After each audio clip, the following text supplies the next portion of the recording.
कभी भी अपने घर का फोटो नहीं दिखाएंगे सर। भारत का कोई नेता मंत्री घर का फोटो नहीं दिखाएगा। घर के बाहर जो लॉन होता है खाली जगह, इंटरव्यू देना रहेगा, वो लॉन में बैठ के देगा, बैठ जाएगा लॉन में, देखेगा पीछे घर नहीं आ रहा है, कहेगा दो गाय ले इधर ये चराओ, दो गाय बांध दो, इंटरव्यू चालू करो, पीछे गाय आना चाहिए। अपने आप को गरीब शो करेगा, अंदर जाके देखिएगा महल बनाया रहता है। तो नेपाल के नेताओं को भारत के नेताओं से सीखना चाहिए। हालांकि भारत में भी ऐसे नेताओं लोग में करप्शन बहुत ज्यादा है।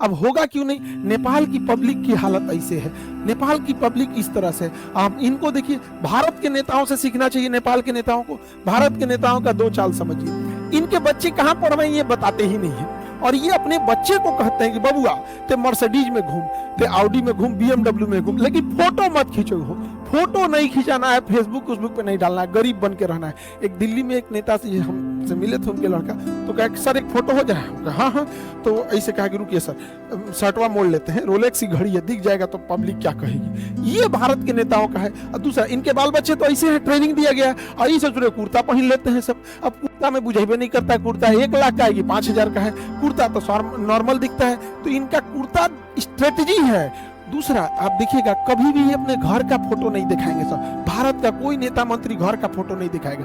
घर के बाहर जो लॉन होता है खाली जगह, इंटरव्यू देना रहेगा, वो लॉन में बैठ के देगा, बैठ जाएगा लॉन में, देखेगा पीछे घर नहीं आ रहा है, कहेगा दो गाय ले इधर ये चराओ, दो गाय बांध दो, इंटरव्यू चालू करो, पीछे गाय आना चाहिए।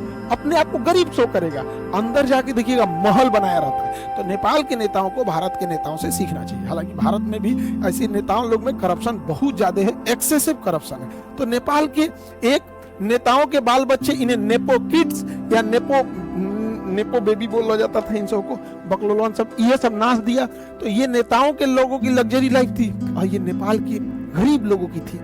सोशल मीडिया पे इन नेताओं के इस रवैये को लोगों ने बढ़ चढ़ कर शेयर किया कि इन्होंने करप्शन के पैसे से विदेश में पढ़ रहे हैं, विदेश में घूम रहे हैं, विदेश में पार्टी कर रहे हैं, इनका ये इतना बढ़िया बढ़िया मकान है यहाँ पे। तो सोशल मीडिया पे ट्रेंड होने लगा, सोशल मीडिया इस पे तूल पकड़ने लगा, लोग बोलने लगे सोशल मीडिया पे।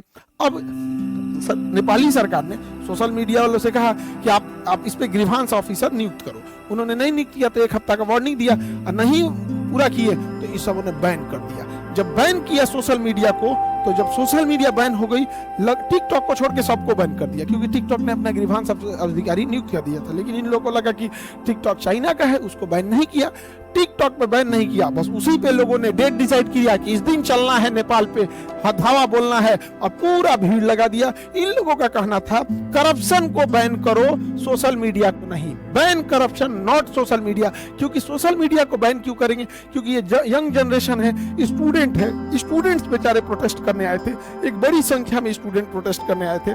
उनका कहना है कि भैया सोशल मीडिया केवल रील देखने के लिए थोड़ी है। इस सोशल मीडिया पे वीडियो कॉन्फ्रेंसिंग होती है, बहुत सारी मीटिंग हो जाती है, बहुत सारे बिजनेस सोशल मीडिया पे चलते हैं, मार्केटिंग होती है, इस पे एडवर्टाइजमेंट चलते रहते हैं। आजकल नेपाल में बहुत सारे लोग विदेश में काम करते हैं, तो विदेश में नॉर्मल नंबर नहीं लगता है, तो लोग व्हाट्सएप कॉल कर लेते हैं, ये इसमें दिक्कत आने लगा। बहुत सारे लोग नेपाल में क्लास करते हैं, उनके भी वहाँ के टीचर होंगे, लोग वो लोग पढ़ाते होंगे अपना अपना वहाँ पे, तो सारी चीजें बाधित हो गई। इसी को लेकर प्रोटेस्ट हो गया। प्रोटेस्ट बहुत बड़ी संख्या में था। यहाँ पे अगर ध्यान देंगे तो यहाँ पुलिस इनको रोक रही थी, तब तक ससुरा किसी ने आदेश दिया ऊपर से, प्रधानमंत्री के यहाँ से, कि इनको गोली मारो। और जानते इन्होंने क्या किया? एकदम माथा पे गोली मारे हैं। इन बच्चों को स्कूल यूनिफॉर्म पे माथा पे गोली मारा। अब जब यहाँ गोली मारिएगा, ये तरीका गलत है। लोकतंत्र में भीड़ को शांत करने के लिए अन्य तरीके भी होते हैं। ये बात है कि हाँ, हर चीजों को हम लोग जबरदस्ती नहीं मना सकते, लेकिन वाटर कैनन होता है, आंसू गैस के गोले होते हैं। जब चीजें हद से पार हो जाती है तो पैर पे गोली चलाया जाता है, कई बार रबड़ बुलेट चलाए जाते हैं। एकदम एक्सट्रीम हो जाता है तो पैर पे गोली चलाया जाता है। उसके बाद भी कारण बनाना पड़ता है कि हमने ये सब कर दिया, तब लास्ट में इस तो पूरा सीधे गोली मारा सब, यहाँ पे एकदम हेड शॉट मारा। इसके वजह से जो लोग प्रोटेस्ट में नहीं भी उतरे थे, वो सब के सब लोग प्रोटेस्ट में उतर गए और कहें अब की बार तो ओली सरकार को उजाड़ देना है, करप्शन को खत्म ही कर देना है।